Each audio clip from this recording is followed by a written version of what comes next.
Surga, siapakah yang tidak menginginkan?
Ini bersama guru-guru mulia yang telah hadir di tengah-tengah kita. Selamat menyaksikan. Assalamualaikum warahmatullahi wabarakatuh.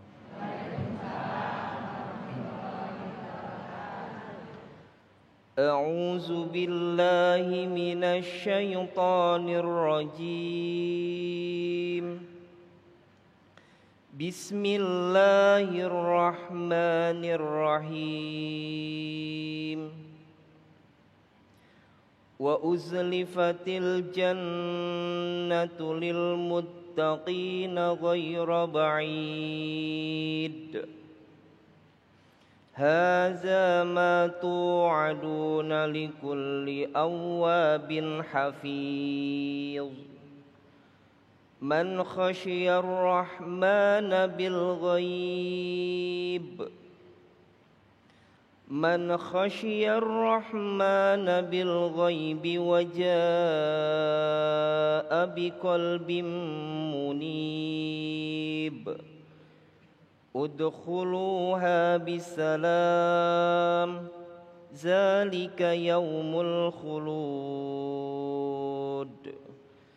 Sadaqallahul azim. Assalamualaikum warahmatullahi wabarakatuh. Assalamualaikum warahmatullahi wabarakatuh.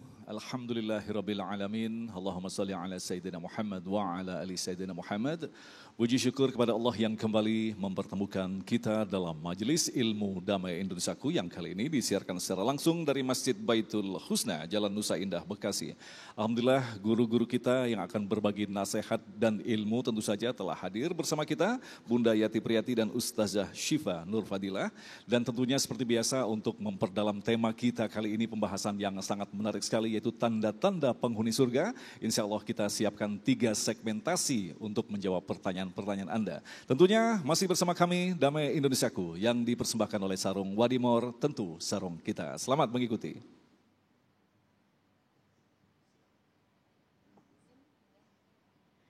Bismillahirrahmanirrahim. Assalamualaikum warahmatullahi ta'ala wabarakatuh. Siang hari makan kue talam. Belinya di kebun nanas. Ibu bapak yang pada jawab salam mudah-mudahan utangnya pada lunas. Kelihatan banyak utang ya. Bismillahirrahmanirrahim. Alhamdulillah. Alhamdulillahi wassalatu wassalamu ala rasulillah. Muhammad ibni Abdillah wa ala alihi wa sahbihi wa mawalah. Rabbi israh li sadri wa yassirli amri wahlul uqdatam min lisani yafqahu qawli. Qala Allah Ta'ala fil Qur'anil Karim, bismillahirrahmanirrahim. Subhanaka la ilma lana illa ma 'allamtana innaka antal alimul. Masya Allah, hafal Quran semua orang sini ya. Ujungnya doang tapi hakim katanya. Alhamdulillahirabbil alamin. Para guru-guru saya ada Ustazah Ibunda Hajah Yati Priyati, Ustadz Agung Izul Haq, para guru-guru Damai TV One yang ada di rumah, Bapak Ibu yang hadir jamaah Masjid Baitul Husna, yang insya Allah mudah-mudahan dalam syafaat dan lindungan Allah Subhanahu wa Ta'ala. Ibu bapak jamaah Damai Indonesia Ku TV One yang dimuliakan oleh Allah Subhanahu wa Ta'ala. Kita hidup pasti pengennya bahagia, betul atau tidak? Sa'idun fid dunya, sa'idun fil akhirah. Bahagia kita di dunia, bahagia juga di akhirat. Siapa yang pengen hidupnya sengsara dunia, sengsara akhirat, ada atau tidak yang mau? Enggak ada. Maka salah satu ciri orang yang bahagia hidup di akhirat, ada sahabat yang bertanya kepada Rasul, "Ya Rasulullah, wa ma'alamatus sa'adah fil akhirah?" Apa sih ciri orang yang bahagia kelak hidup di akhirat? Kata Rasul jawabannya cuma dua. Yang pertama ridullah, yang kedua jannatullah. Orang yang bahagia hidup di akhirat, pertama dia dapat ridhonya Allah. Yang kedua dia dapat syurganya. Ibu pengen dapat ridho Allah? Perempuan kalau pengen dapat ridho Allah solusinya cuma dua. Pertama dapat ridho dari orang tua. Yang kedua dapat ridho dari suami. Ada suami hadir? Ada. Bagaimana cara ridho suami terhadap istri? Kalau suami berangkat kerja kita cium tangan. Pengen saya nanya sama bapak-bapak, ibu-ibu rumah tangga sudah berapa tahun? 25 tahun. Kira-kira kalau suami berangkat kerja masih cium tangan atau enggak? Enggak, kata bapak-bapak. Ibu kalau suami mau kerja masih dipeluk sama bapak atau enggak? Enggak. Nah loh. Padahal salah satu bentuk mencari ridho Allah Subhanahu wa Ta'ala adalah mencari ridho dari pasangannya masing-masing, insya. Makanya doa kita jangan ketinggalan, Allahumma inni as'aluka ridhoka wal jannah wa a'udzubika min sakhatika wan nar.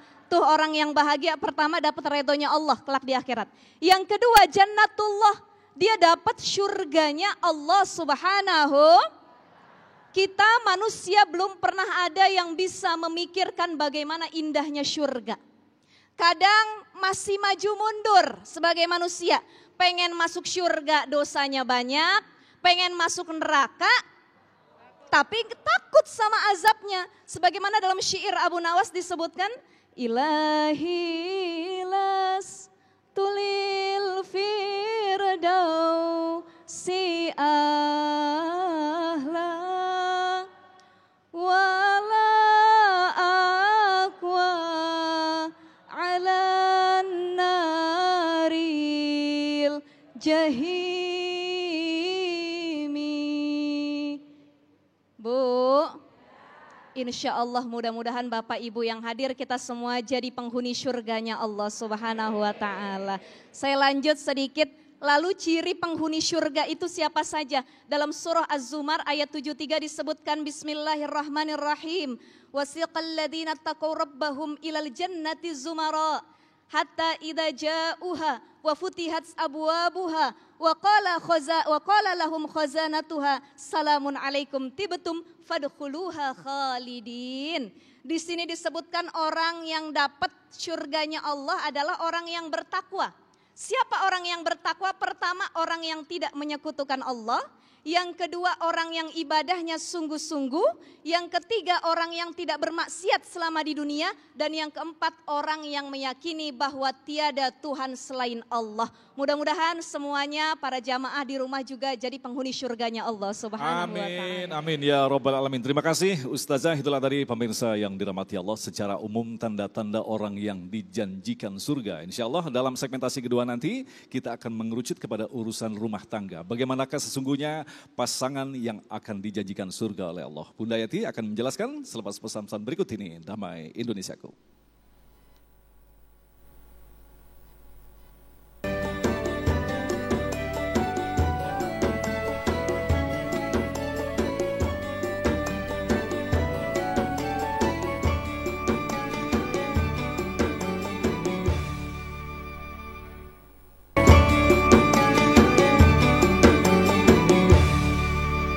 Baik, terima kasih pemirsa. Anda masih bersama kami dan Minusaku yang mengangkat tema yang tentu saja menarik sekali berkaitan dengan ciri-ciri penghuni surga. Lantas bagaimanakah ciri-ciri pasangan suami istri yang dijanjikan oleh Allah dengan surganya? Bunda Yati akan menjelaskan kepada kita. Silakan Bun.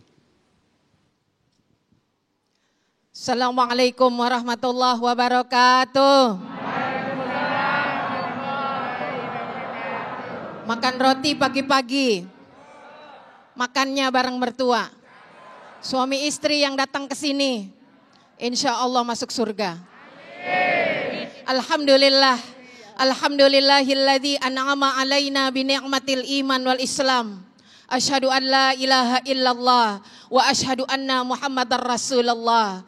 Allahumma fassalli wa sallim ala habibina wa syafi'ina wa maulana Muhammadin wa ala alihi wa ashabihi wa man tabi'ahum bi ihsanin ila yaumiddin, amma ba'd. Wabil khusus Adinda Ustazah Syifa yang baru saja menyampaikan ilmunya pada ibu dan bapak. Kemudian juga guru kita Mas Agung alhamdulillah mendampingi kita. Mudah-mudahan nambah berkah ilmu pada siang hari ini. Bu, pernah nanya enggak sama bapak? Mau dibawa kemana hubungan ini? Pak, jawabannya apa Pak? Ikuti aja air mengalir mah. Hidup pasang surut, silih berganti, kadang susah, kadang senang. Betul, kadang bangkrut, kadang bangkit. Ini rumah tangga, sesekali bertanya sama suami, Pak mau dibawa kemana rumah tangga ini? Jawaban bapak, insya Allah dibawa ke surga. Bapak mau istrinya ngikut ke surga? Jawabannya dikit.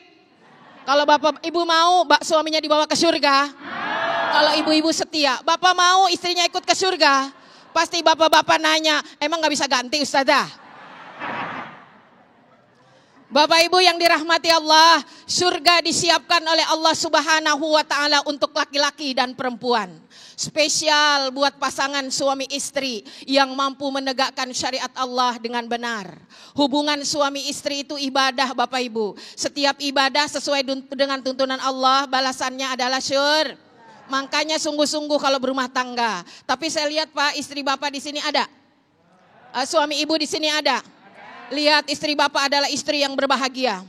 Tanpa beban derita, tanpa pukulan, tanpa tekanan. Terbukti dengan alisnya naik semua. Pak, Allah Subhanahu wa ta'ala berfirman tentang suami istri yang bahagia sampai surga. Pasti ayatnya ibu hafal, tapi maknanya ibu belum tahu. Surah Yasin ayat 55. A'udzubillahi minasyaitonir rajim. Hum wa azwajuhum fi dhilalin 'alal araiki mut. Artinya apa? Pak, kata Allah, mereka dan pasangannya berada di tempat yang teduh, duduk bersandar di atas dipan-dipan. Bukankah itu gawe kita suami istri? Ingat enggak pertama kali kita jadi pengantin, pengen cepat-cepat buru masuk kamar pengantin. Antara dipan dengan keteduhan, demikianlah keindahan suami istri. Buat siapa? Di atasnya Allah kemukakan, inna ashabal jannah. Buat penghuni surga, ya ma al-yaum fi syugulin fakihun. Syugul, banyak makna syugul menurut ahli tafsir. Syugul itu Bapak Ibu yang dirahmati Allah, kebahagiaan tanpa ada kesedihan. Kerajaan tanpa ada turun derajat. Muda tanpa pernah merasakan tua. Bahagia tanpa pernah merasakan sedih. Semuanya adalah kebahagiaan abadi. Inilah makna syugul. Maka di sini janji Allah buat pasangan suami istri yang mampu membangun keharmonisan, keindahan dalam berumah tangga. Tentu balasannya adalah surga. Surga tadi kata Ustazah Syifa diperoleh dengan apa Bu? Kesabaran. Makanya kita sabar berumah tangga. Kalau nggak sabar bisa bubar. Bu, udah berapa tahun berumah tangga? Tadi Bapak ada yang bilang 25 tahun dengan segala seluk dan beluknya. Awal-awal mungkin ibu semuanya terasa indah. Makin lama goncangan rumah tangga semakin dahsyat. Istri yang dulu cantik jelita lama-lama enggak jelas depan belakang. Suami pun begitu. Istri sudah manis tampil dengan tampilannya. Semuanya diupayakan demi tampil bagus di majelis taklim. Sebelum pulang dia ingin bertanya pada suaminya, "Pak, bagaimana penampilanku?" Dia berkata tapi matanya tak hengkang dari HP-nya. "Iya udah cakep mah, cakep mah. Dari dulu juga begitu aja." Ini masih mending Bu ada komentar. Kalau tidak ada komentar istri kan kesel. Tidak dipuji suami. Kebetulan ngajinya pakai naik Gojek. Di depan pangkalan sana tukang Gojek melotot ngelihat istrinya Bang Haji. Masya Allah. Jangan sampai istri lapar pujian Pak. Di rumah penuhi pujian meskipun tak sesuai dengan kenyataan. Kenapa? Karena memuji istri adalah nutrisi Pak. Ya, Bapak bisa kasih kami cuan. Ngerti cuan? Tapi jangan pernah jangan pernah lupa kasih pujian. Kenapa? Rasul Shallallahu Alaihi Wasallam memberikan nutrisi rumah tangganya, kelengkapan hubungan suami istri yang baik, jalinan yang harmonis. Tak luput diantaranya adalah kaulan karima, berkata yang baik. Masya Allah, Allah suka suami istri yang saling memuji. Tadi kata Ustazah Syifa, jangan lupa cium tangan Bu. Pak, jangan lupa cium kening, gak usah nyariin alis kalau nyium kening. Karena emang ibu-ibu kalau di rumah alisnya gak ada Pak. Alis nimbul kalau di majelis taklim doang sama maulid. Demi apa Pak? Demi untukmu kulakukan segalanya. Kalau istri tampil bagus yang disebut suaminya, betul. Bukan orang tuanya, padahal ibunya yang mengandung, bapaknya yang cari nafkah, tapi suaminya yang bangga. Kalau kita glowing, siapa yang beliin skincare? Suami. Makanya alhamdulillah Pak, makanya salah satu suami ahlus surga yang pertama adalah mampu membimbing istrinya dengan syariat agama. Imam harus benar-benar jadi imam, tapi imam bukan imam yang otoriter Pak.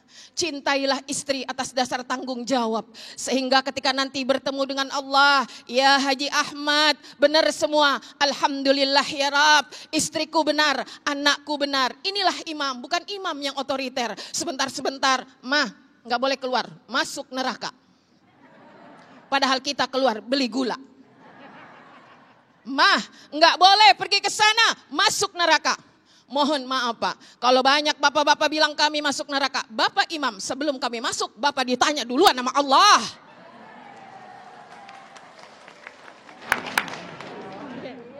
Betul? Doain Pak, Mah, insya Allah masuk surga. Bersama-sama kita berdua di sana. Kenapa? Karena kalau masuk surga suami istri Pak mampu mengalahkan bidadari langit karena kita bidadari bumi. Apa bedanya bidadari langit sama bidadari bumi? Bidadari langit nggak pernah pegang mesin cuci. Bidadari bumi mijitin suaminya, nyuapin anaknya, belanja, nyuci, ngepel, sampai lupa ngurus dirinya. Makanya jangan pernah kau bandingkan aku dengan wanita di luar sana.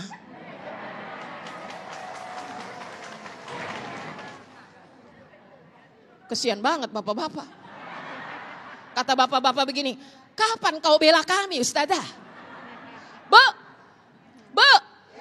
demikian juga kita. Kalau memang kita ini adalah makmum dari suami kita, jaga marwahnya. Ingin masuk surga bareng, terima apa adanya suami. Katakan pada Allah, Pah, kita bawa hubungan ini hingga ke surga. Ku terima engkau apa adanya. Aku ingin bersamamu sampai akhir hayatku. Dan sampai di kemudian kelak aku dihidupkan kembali. Aku tidak mau ada ganti karena engkau lebih mengerti daripada yang baru datang beberapa hari. Masya Allah, bapak-bapak merah wajahnya nih. Termasuk ini juga bapak-bapak jadi 1-0 pokoknya hari ini ya. Baik pemirsa yang dirahmati Allah, itulah tadi mukadimah dari guru-guru kita. Insya Allah 3 segmen telah kami siapkan untuk menjawab pertanyaan-pertanyaan Anda. Kami persilakan terlebih dahulu kepada Bapak Muldakir untuk menyampaikan pertanyaannya. Silakan. Assalamualaikum warahmatullahi wabarakatuh. Bunda, Ustazah Syifa, Ustadz Agung. Kita sebagai orang tua mempunyai anak mempunyai anak perempuan. Tentunya ingin mencari menantu idaman untuk anak kita. Bagaimana caranya atau bagaimana cara memilih menantu idaman agar anak-anak kita dapat membawa orang tuanya menjadi penghuni surga. Terima kasih. Wassalamualaikum warahmatullahi wabarakatuh. Waalaikumsalam warahmatullahi wabarakatuh. Pertanyaan yang luar biasa sekali, tentu saja kita akan jawab selepas pesan-pesan berikut ini. Tetaplah bersama kami, Damai Indonesiaku.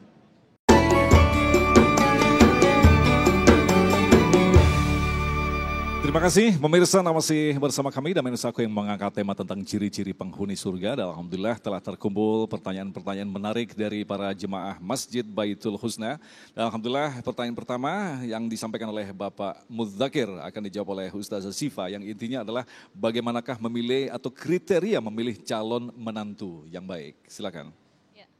Bismillahirrahmanirrahim. Ini saya yang jawab ya Mas Agung ya, karena saya masih milenial juga. Pandangan saya kalau ngelihat seseorang yang mau dijadikan pasangan bagaimana, ini buat Bapak Ibu yang punya anak gadis, bagaimana menentukan seorang laki-laki itu baik dijadikan mantu. Karena ujian rumah tangga itu kan banyak ya, ada kita punya anak baik, punya keluarga baik, suami baik, tapi ternyata mantunya kagak baik. Kayak yang lagi rame kasusnya, udah gak usah disebut. Jadi pertama kata Rasulullah Sallallahu Alaihi Wasallam, "Idza ja'akum man tardawna dinahu wa khuluquhu fazawwijuhu." Ada dua hal sebenarnya ngelihat kalau pengen kita nikahin anak gadis kita. Yang pertama, idza ja'akum man tardawna dinahu, kalau dia baik agamanya. Yang kedua, baik akhlaknya, jadiin mantu. Enggak perlu dia kaya raya, enggak perlu ganteng. Karena tampan itu tadi kata Ustazah Yati disebutkan semakin tua hilang ketampanan itu. Ya, cantik semakin tua hilang kecantikan itu, betul atau enggak Pak? Bapak Ibu masih cantik apa enggak sekarang? Di rumah nanti beda lagi ngomongnya. Ya. Jadi cantik dan tampan itu akan sirna. Yang paling penting fazfar bizatiddin, pilih karena agama. Karena agama ini nentuin ke depannya bagaimana. Tampan, kaya raya, popularitas ada, terkenal, tapi nggak punya akhlak, tidak beragama, berantem sama istri, istrinya dibanting. Berantem sama istri, istrinya dipukulin. Kadang-kadang Masya Allah laki-laki kalau ketahuan selingkuh malah dia yang lebih galak Bu. Betul apa betul? Padahal kalau kagak salah klarifikasi. Kasih tahu enggak mah, enggak ada selingkuh dan lain sebagainya, kasih tahu. Ini kalau laki dia selingkuh kemudian marah, berarti itu salah. Tapi kalau dia klarifikasi, berarti dia enggak salah. Jadi cukup dua, kata Rasul, idza ja'akum man taradawna dinahu wa khuluquhu. Agama, akhlak. Bagaimana akhlak dia sama orang lain, bagaimana akhlaknya sama orang tua. Kalau datang nemuin anak kita cium tangan enggak sama orang tua. Kalau datang nemuin mertua, kira-kira suka bawa-bawaan apa enggak? Bapak dulu deketin ibu, suka bawa-bawaan enggak buat mertua? Bawa dulu, belum nikah. Sekarang udah nikah sering bawa apa enggak? Karena uangnya udah dikasih istri semua. Udah dikasih istri semua ya. Masya Allah, itu jadi cuman dua hal itu saja. Nah kalau buat anak laki-laki, kita punya anak laki pengen dicariin nih mantu perempuan. Maka kata Rasulullah, tungkahul mar'ah li arba'in, ada 4 hal. Li jamaliha, li nasabiha, li maliha, fazfar bizatiddin, taribat siyadak. Lihat cantiknya, lihat kemudian nasabnya, keturunan siapa? Kalau keturunan orang baik, insya Allah nih anak orang baik juga. Ngelihat laki-laki juga begitu.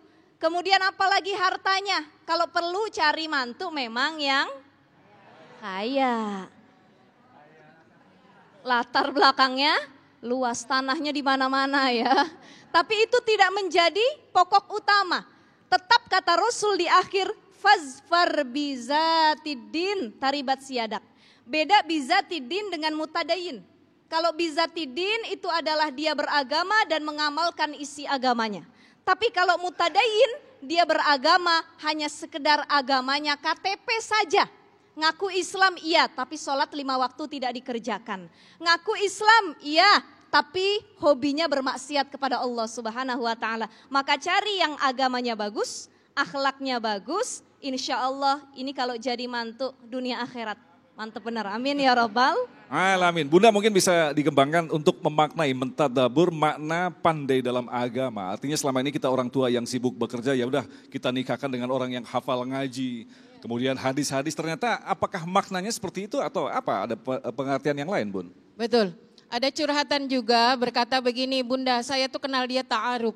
Waktu ta'aruf agamanya nampak, akhlaknya luar biasa. Ternyata tak cukup Bunda. Setelah berumah tangga, wow ngablak semua. Ya, muncul jadi galak, agamanya berada tapi tidak diamalkan. Maka Bapak Ibu yang dirahmati Allah, tambahan yang kedua yang hakiki yang disampaikan Ustazah Sipa. Pertanyaan yang kedua adalah dekati orang yang dekat dengan dia, tetangganya. Misal tanya bagaimana dia memperlakukan ibunya, bagaimana dia memperlakukan kakak atau adik perempuannya. Ini ciri yang kedua. Yang ketiga tanya sama sahabatnya, bagaimana dia kalau dititipi amanah. Apakah dia amanah atau tidak? Ini cerminan. Kenapa? Ta'aruf bisa jadi kita melihat ada orangnya. Selebihnya kita tanya orang dekatnya. Yang berikutnya tanya bagaimana kemauannya dalam tafaqahufiddin karena dia adalah imam. Seorang laki-laki akan menjadi imam selamanya selama berumah tangga. Ketika terus dicas dengan pemahaman agama. Setiap problem yang ada, dia mencoba bersabar atas kekurangan istrinya. Bapak Ibu yang dirahmati Allah, di panggung ini bahkan di panggung majelis pun saya sering mengatakan bahwa yang dimaksud berlaku ma'ruf kepada pasangan bukan hanya suami itu bersabar memperlakukan istri. Berbuat baik kepada istri, tapi sabar ketika melihat kekurangan masing-masing. Ya, lihat istri, Masya Allah kok gini amat ya, makin lama makin galak ya. Muka bapak jarang dilihat, yang dilihat malah WA. Sama, bapak juga begitu ya. Muka kita jarang dilihat, tapi benar Bu, yang dilihat itu foto kita. Kenapa kita nanya, Pak, ini wajahku loh. Mah, lebih enak di WA. Karena Masya Allah, subhanallah istriku glowing dan langsing. Tapi aslinya innalillahi wa inna ilaihi. Aslinya pakai filter ya. Baik, terima kasih Bunda. Kita persilakan selanjutnya Ibu Aan yang akan dijawab oleh Bunda.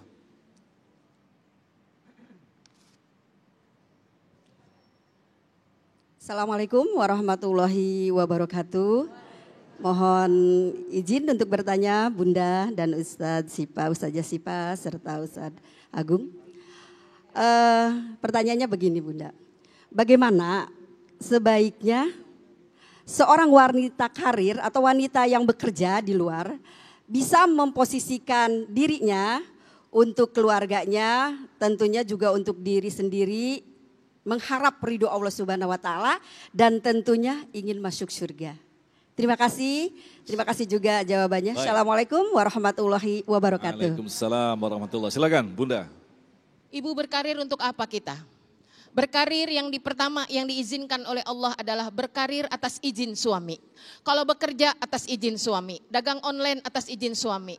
Yang kedua, berkarir, bekerja, cari nafkah untuk memenuhi kebutuhan rumah tangga yang masih kekurangan. Jangan nafkah dari suami kurang minta cerai. Nah, ini bukan solusi. Kemudian ternyata karirnya lebih melejit kita dibanding suami. Makanya banyak suami yang khawatir kalau istrinya maju, kalau istrinya semakin sukses, minder dia. Kenapa? Istri di kantor, suami suruh bikin mie instan. Kan gitu. Menempatkan suami tidak dengan marwahnya sebagai imam. Kuncinya ketika kita wanita berkarir dapat restu dan ridho suami. Yang pertama adalah kalau jadi istri yang sukses jangan sombong. Ya, sombong di mana? Sombong perilakunya, sombong tutur katanya. Lihat Ibu Khadijah, setelah menikah dengan Rasul Shallallahu Alaihi Wasallam, mengangkat derajat Rasul, hartanya diserahkan pada Rasul. Perempuan yang kaya, mohon maaf, seringkali Bunda katakan kekayaan perempuan 3 sumbernya. Yang pertama warisan orang tuanya. Mohon maaf, jangan dicari-cari tanah bini kita Pak. Ini warisan dari orang tuanya, itu mutlak punya istri. Yang kedua, mas kawin yang bapak berikan. Kalau hari ini ada bapak-bapak yang minjem mas kawin istrinya belum diganti, utang Pak. Utang. Yang ketiga, harta istri, boleh usaha, dagang online, bekerja. 3 harta kita, milik kita Bu. Kalau suami kita yang meninggal, kita dapat dari hartanya. Kalau kita yang meninggal, suami dapat dari harta kita. Namun, harta yang kita punya, jangan pelit kalau mau masuk surga. Ya, anak minta uang apa katanya sama bapak aja kan bapak tugas nyari nafkah. Betul Bu, uang kita milik, uang bapak milik. uang kita milik kita, uang Bapak selalu ada uang saya.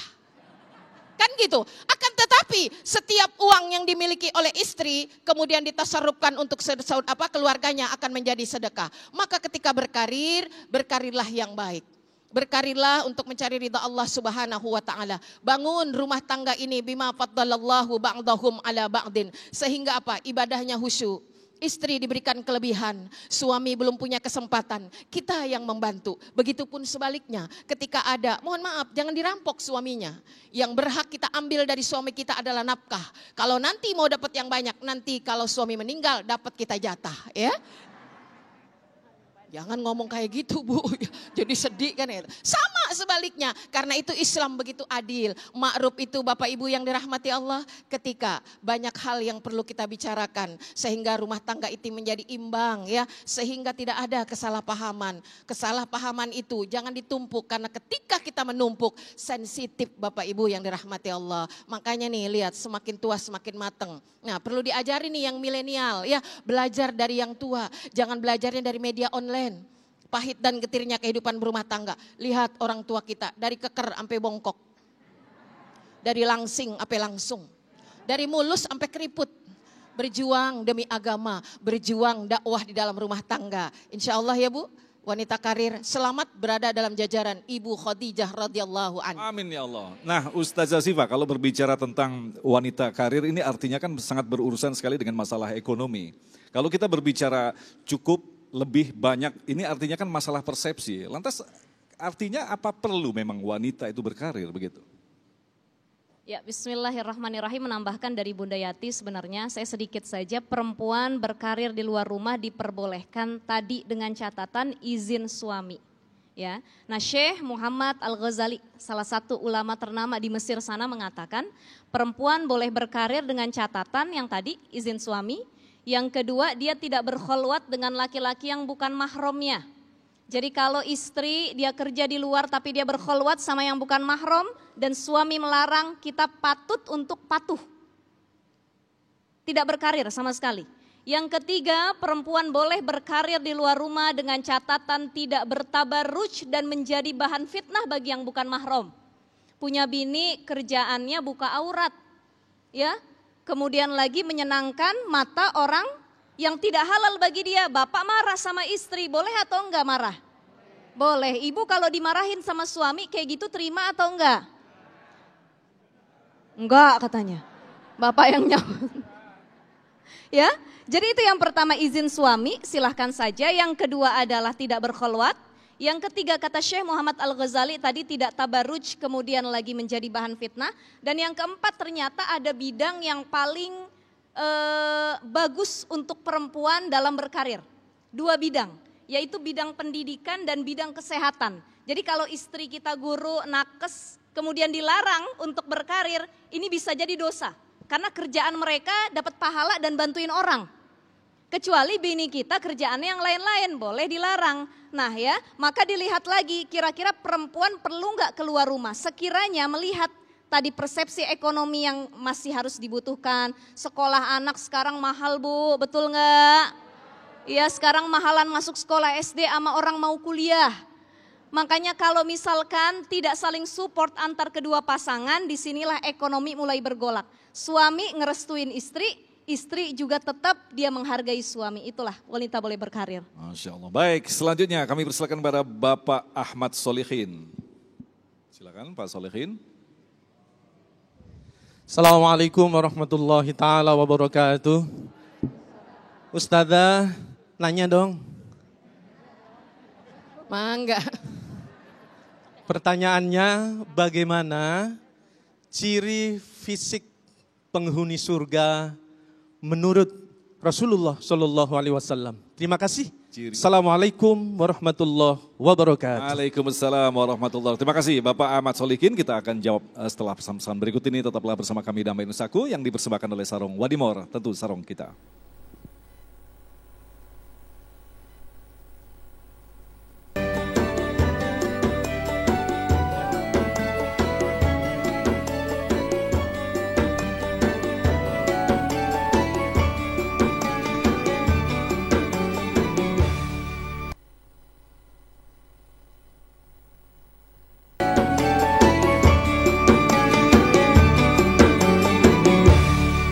kasih. Anda kembali bersama kami Damen Usaku dan pertanyaan selanjutnya dari Bapak Ahmad Sodikin akan dijawab oleh Ustazah Syifa berkaitan dengan ciri-ciri fisik. Ini menarik sekali tentang fisik orang yang akan menghuni surga. Silakan. Baik, bismillahirrahmanirrahim. Fisik penghuni surga seperti apa? Dulu kita pernah dengar kisah Rasulullah yang ditanya oleh seorang nenek-nenek. Wahai Rasul, kira-kira aku masuk surga apa enggak? Karena waktu di zaman Rasul para sahabat itu udah pada dijamin masuk surga.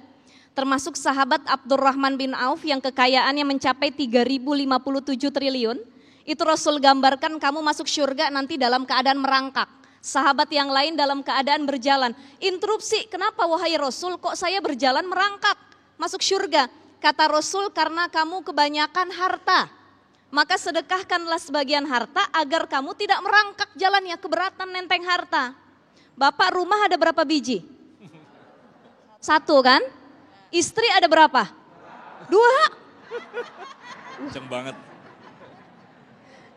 Jadi ternyata harta kita, investasi dunia, dan hal yang berkaitan dengan dunia kalau terlalu banyak itu malah jadi mafsadat. Nanti dihisapnya lebih banyak lagi di akhirat. Nah si nenek ini nanya sama Rasulullah SAW, nanti aku masuk surga enggak wahai Rasul? Qala Rasulullah mengatakan, nek mohon maaf, nanti nenek enggak bakal ada di surga. Menangis nenek-nenek ini, udah sering kita dengar. Ini adalah salah satu candaan Rasulullah. Padahal disebutkan dalam surah Waqiah itu, faja'alnahunna abkara uruban atsraba li ashabil yamin. Al-Quran langsung yang ngomong. Para bidadari-bidadari nanti dalam surga itu keadaannya perawan semua. Jadi ibu-ibu yang udah umur 60 tahun kalau masuk surga umurnya 17 tahun lagi nanti. Bapak-bapak pas ketemu gak ngenalin, ini siapa katanya? Kok muda lagi? Jadi ini janji Allah. Surga itu diperuntukkan bagi orang-orang yang benar-benar bertakwa dan fisik mereka kelak masuk surga. Itu gak ada yang tua, gak ada yang nini-nini, kakek-kakek, tidak ada yang anak-anak, semua dalam keadaan bujang dan perawan. Ini Masya Allah, salah satu fisiknya. Ya. Yang kedua adalah simahum fi wujuhihim min atharis sujud. Wajah mereka bercahaya karena banyak sujud. Mungkin kalau sekarang di dunia orang yang banyak sujud salah satu contohnya tandanya adalah ada bekas hitam tapi jangan mau ditipu juga. Ada orang yang ada bekas hitam bukan karena sujud doang, dia kepentok akhirnya hitam. Kita bilang ahli sujud nih gitu ya. Tapi husnuzon saja mudah-mudahan memang ahli sujud ya. Ini salah satu ciri orang yang kelak hidup di surga, wajahnya bercahaya karena bekas sujud dan juga bekas wudu sebagaimana Bilal bin Rabah yang sudah dikisahkan oleh Rasulullah SAW. Bunda, tapi kalau di dunia sendiri memang ada ciri-ciri khusus orang-orang yang akan menghuni surga. Apa pernah diriwayatkan seperti itu? Ya, baik. Saya tambahkan penjelasan Ustazah Syifa. Dalam tafsir Al-Kasyaf wal Bayan, karya Imam As-Sa'labi. Tadi saya mengatakan asyugul itu saya ngambil dari sana. Apa itu makna syugul? Al-yaum, ibu udah dapat syugul, bapak udah dapat syugul. Kalau rumah tangga merasa kenikmatan lebih dari rasa kita menikmati penderitaan, itu udah dapat syugul. Iya, makanya itu tadi ketika orang-orang yang bahagia di surga itu dia nggak pernah merasakan punya istri walaupun mohon maaf ya kalau orang lihat kok black or white. Nah, ibu-ibu kalau udah diundang dikasih makan ngelihat pengantin kok yang suaminya ganteng yang istrinya biasa aja ya. Nah, kita selalu ngukur seperti itu bahwa sesungguhnya syugul itu udah bisa dirasakan di dunia. Kalau suami, bapak sampai saat ini masih cinta sama ibu, ya meskipun kadang-kadang sudah kurang berkumandang sanjungan dan pujian. Tapi mohon maaf Pak, kalau ibu kita lagi pergi jalan-jalan, mohon maaf menderita dia. Menderita, iya Bu. Mohon maaf, kenapa? Inilah kebersamaan, jadi tanda-tanda kebahagiaan itu udah muncul. Nah yang kedua, mohon maaf ini saya sindir juga sedikit lagi. Adakah di dunia? Ada dong Pak, ada dong Bu. Kenapa? Makanya kata Nabi, seorang laki-laki ketika melihat perempuan cantik di luar sana segera pulang. Pulang dia. Begitupun kita suami ibu ketika melihat laki-laki di luar sana tundukkan pandangan. Bukan hanya laki-laki perempuan tapi semuanya kita. Nah yang berikutnya saya mau nambahin nih. Ada kisah bapak suami yang soleh nanti dapat 70 bidadari. Oh. Ibu kita dapat apa? Dapat raja. Dapat raja. Suaminya. Kenapa Allah kasih 70 bidadari? Karena Allah tahu memang bapak-bapak mah butuhnya sama perempuan. Kenapa kita nggak dikasih itu? Memang Allah tahu karena ibu-ibu mah butuhnya cuan. Oh iya. Iya, kita bahagia kalau dikasih uang banyak, betul? Kita bahagia kalau diberi perhiasan. Makanya bapak bahagia kalau lebih dari satu. Ini Allah tahu. Jadi disitulah ciri-ciri kebahagiaan Allah berikan. Jadi di mana tanda-tanda fisik? Riwayat ditambahkan lagi rata-rata usia ahli surga itu 33, enggak 17 karena 17 masih alay. Iya, ibu saat usia 33, Masya Allah Bu, sedang kreatif, sedang sintalnya kita.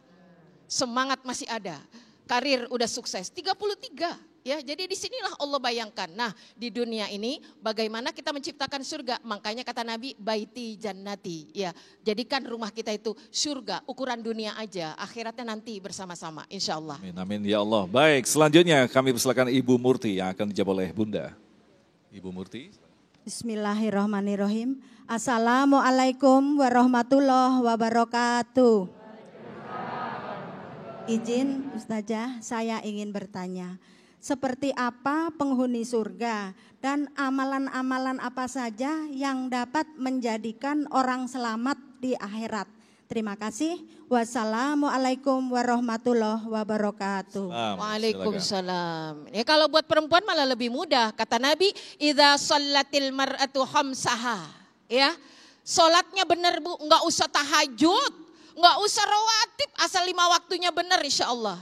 Wa shamat sahroha, enggak juga Senin Kemis, Ramadannya benar ya. Wa hafizat farjaha, jaga kehormatan kita. Wa ta'at zaujaha, taati suami, Masya Allah surga balasannya ya. Tapi ketaatan mana? Selama suami tidak menyuruh kita bermaksiat kepada Allah. Inilah kunci surga. Kalau buat bapak-bapak, jadi imam yang soleh, membimbing istri sesuai syariat, penuh cinta dan kasih sayang, enggak pelit sama bini. Bener loh Pak. Kata Nabi apa? 1 dinar yang kau infakkan untuk di jalan Allah. 1 dinar yang kau berikan untuk fakir miskin. 1 dinar yang kau berikan untuk anak yatim. 1 dinar yang kau berikan untuk keluargamu. Itulah dinar yang benar-benar berharga. Makanya kalau istri pengen bareng-bareng ke surga, jangan pelit sama istri. Semakin banyak istri dikasih uang, semakin banjir rezeki suami. Amin. Iya, kita juga bahagia. Ibu, senang Bu? Kita doain mudah-mudahan suami yang hadir di sini suami yang tajir melintir. Anak satu-satunya. Mudah-mudahan berkah rumah tangga kita. Amin.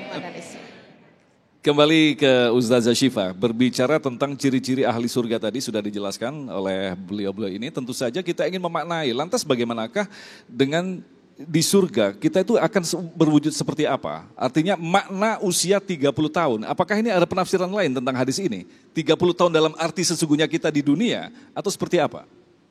Bismillahirrahmanirrahim. Usia 30 itu adalah usia pertengahan. Kalau usia 40 kan cenderung lebih matang ya Bunda ya. Di usia 40 nanti biasanya kita mulai muhasabah lebih banyak itu Bapak.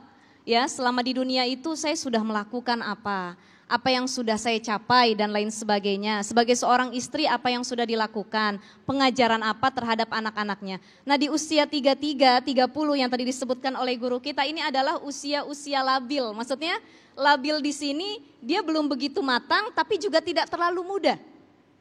Kalau tadi disebut 17 kan masih anak-anak alay ya Bu. ABG yang masih ya begitu deh main TikTok dan lain sebagainya. Ibu-ibu yang main TikTok sini.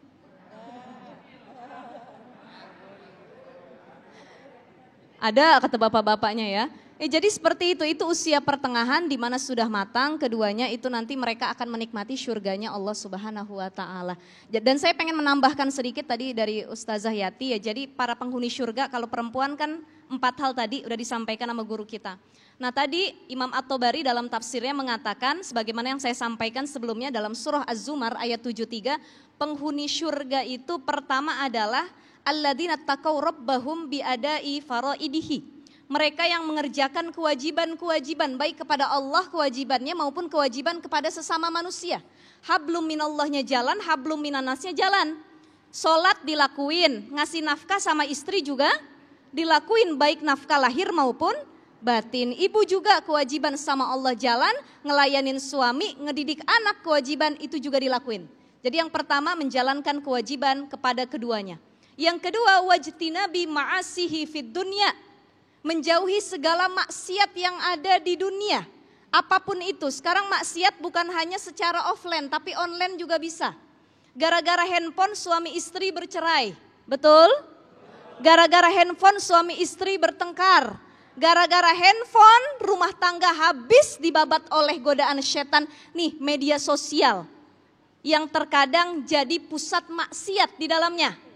Bapak kalau buka handphone yang dilihat apa Pak? Foto istri, bukan foto istri orang. Bukan.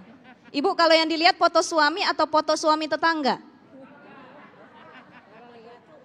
Ya, jadi ini ternyata jadi ladang maksiat. Itu yang kedua, orang yang menjauhi maksiat mereka nantinya akan masuk surga, dibukakan pintunya oleh Allah Subhanahu wa taala dan silahkan masuk dari pintu manapun. Ini adalah orang-orang yang dijanjikan surga oleh Allah. Baik, kembali ke Bunda. Ketika kita berbicara tentang ciri-ciri tadi, insya Allah kita optimis bahwa dengan berbaik sangka kepada Allah kita masuk surga. Tapi ada satu hal yang harus kita cermati secara mendalam tentang yang masuk surga adalah yang mendapatkan rahmat Allah. Bukan lantaran dengan amalan-amalan kita. Bagaimana memahaminya? Betul. Kalau kita masuk surga mengharapkan amalan-amalan kita, betapa banyak amal-amal kita yang menurut kita itu adalah amal baik. Tapi menurut Allah belum tentu. Makanya kata Imam Ghazali dalam Ihya Ulumuddin, ada 3 proses untuk amal itu dinilai baik. Pertama, nawaitunya, niatnya. Yang kedua, prosesnya. Yang ketiga, akhirnya. Kadang-kadang nawaitunya baik, tengah-tengahnya jelek. Iya, niat mau ngaji, di pengajian main WA, main TikTok, nonton drakor, gitu.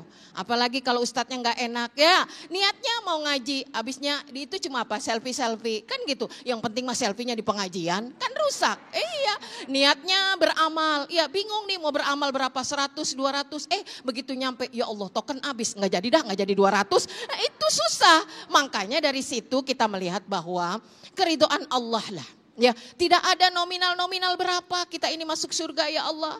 Kalau kita berbakti sama suami rasanya adem Bu, Allah ridha. Cari amal yang Allah ridha. Bapak pun begitu.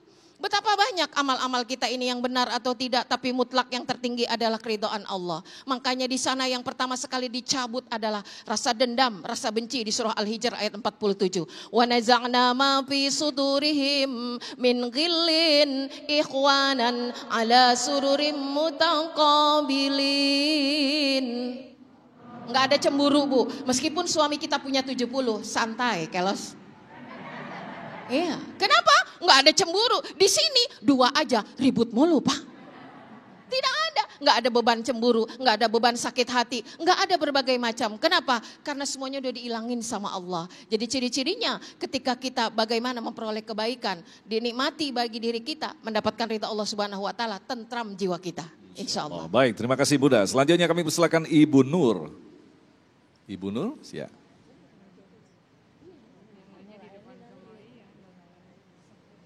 Bismillahirrahmanirrahim. Assalamualaikum warahmatullahi wabarakatuh. Mohon izin Ustazah Yati dengan Ustazah Syifa untuk bertanya. Ketika seseorang ditakdirkan untuk menjadi penghuni surga, bisakah dia mengajak keluarganya untuk masuk ke dalam surga juga? Terima kasih Ustazah. Assalamualaikum warahmatullahi wabarakatuh. Waalaikumsalam warahmatullahi wabarakatuh. Ini pertanyaan sangat menarik sekali. Kita akan jawab selepas pesan-pesan berikut ini. Damai Indonesiaku.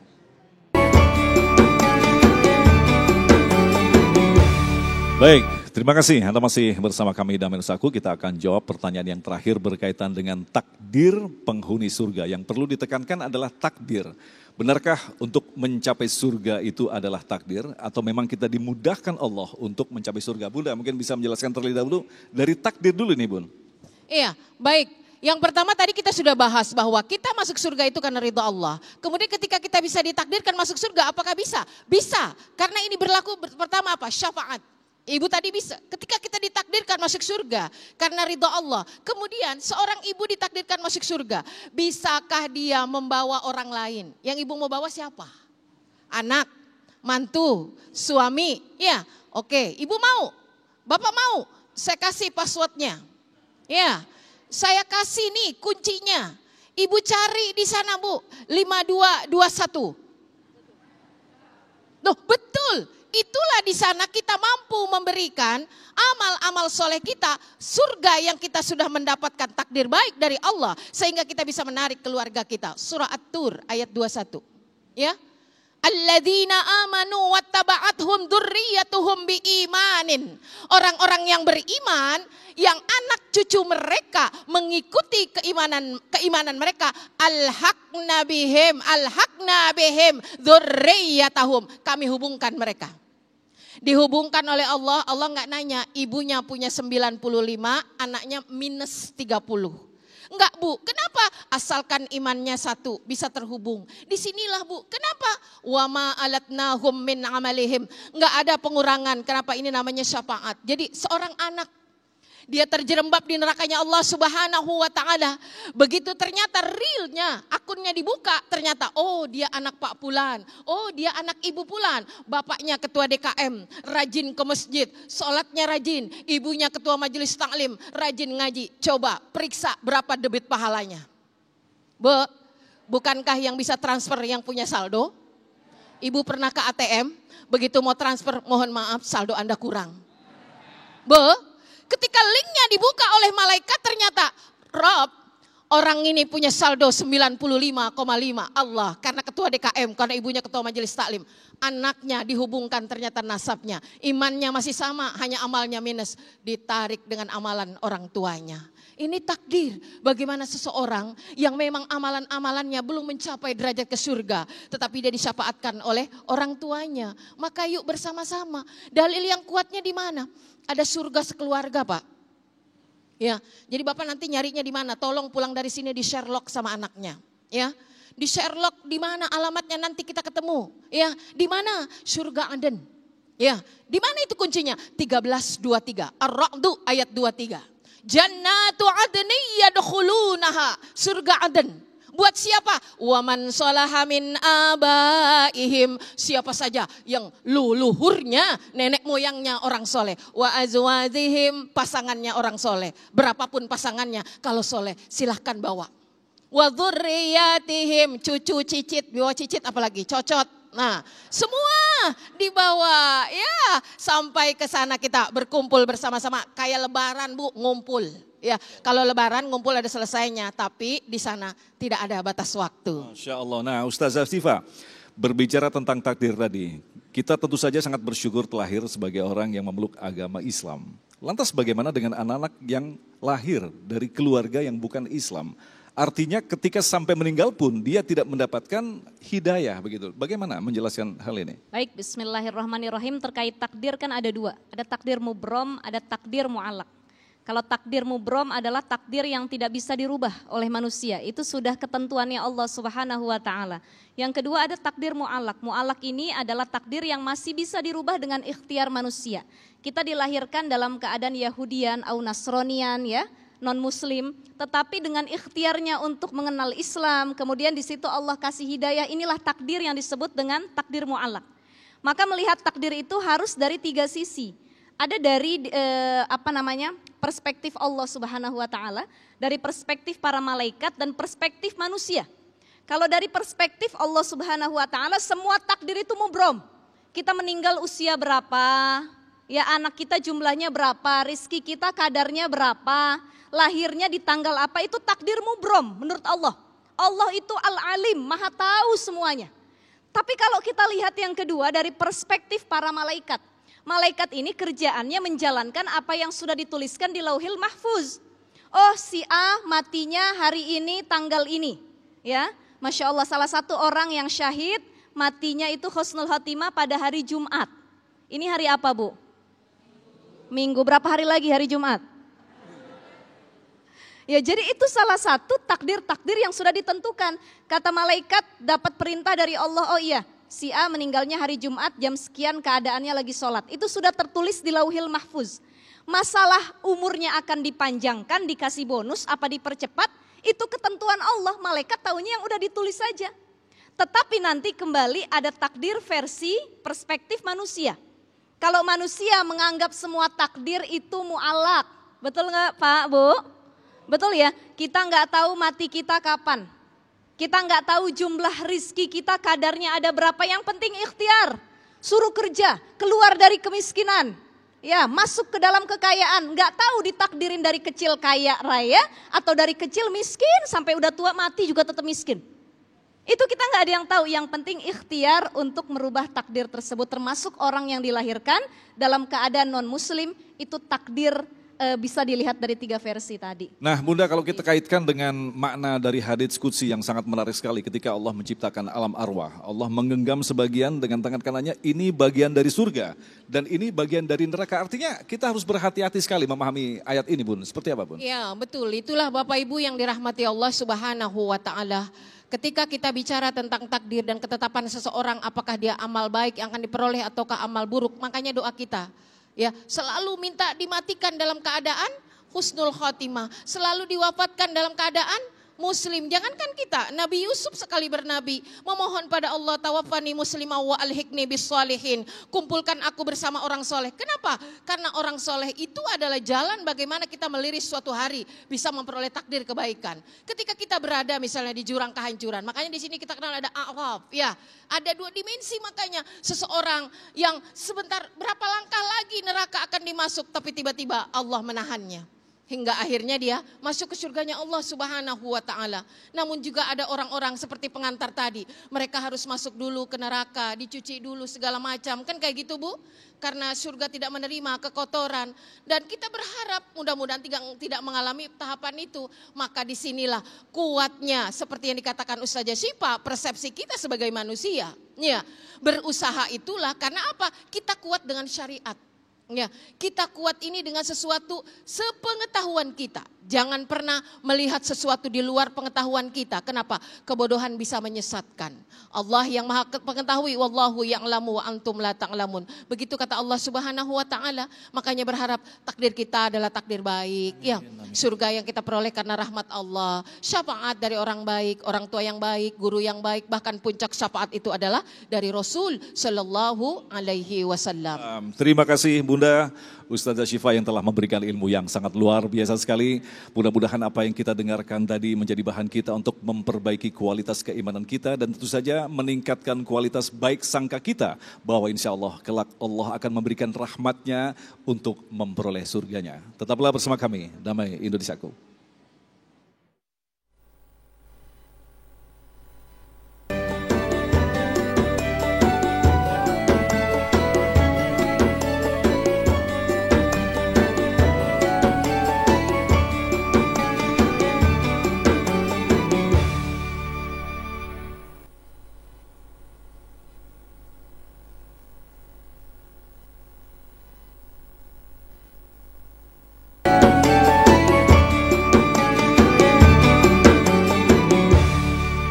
Demikian pemirsa yang dirahmati Allah, Damai Indonesiaku untuk hari ini. Dan jangan lewatkan juga, Anda juga bisa menyaksikan Damai Indonesiaku di setiap hari Senin dan Selasa pukul 13 waktu Indonesia Barat.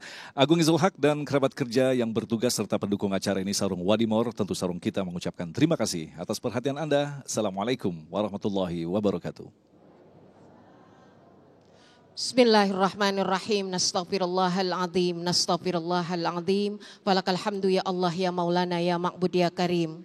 Alhamdulillahi rabbil alamin. Hamdan na'imin hamdas syakirin. Hamda yuafi ni'amahu wa yukafi mazidah. Rabbana lakal hamdu lakal syukru kama yanbaghi li jalali wajhikal karim wa li'azimi sultanik. Ya Allah, ya Rahman, ya Rahim, dengan segala kelemahan dan kekurangan kami, berilah kami pengetahuan ya Allah, agar kelak di kemudian hari kami menjadi ahlus syurga. Jadikanlah kami istri yang paham dan tahu bagaimana menjadi istri, agar bisa bersama menuju surga bersama suami. Jadikanlah kami para suami, agar bisa meliris surgamu bersama-sama dengan pasangan hidup kami, keluarga, anak dan keturunan kami. Rabbana hablana min azwajina wa dhurriyyatina qurrata a'yunin waj'alna lil muttaqina imama. Rabbana atina fid dunya hasanah wa fil akhirati hasanah wa qina adzabannar. Subhana rabbika rabbil izzati amma yasifun wa salamun alal mursalin walhamdulillahi rabbil alamin.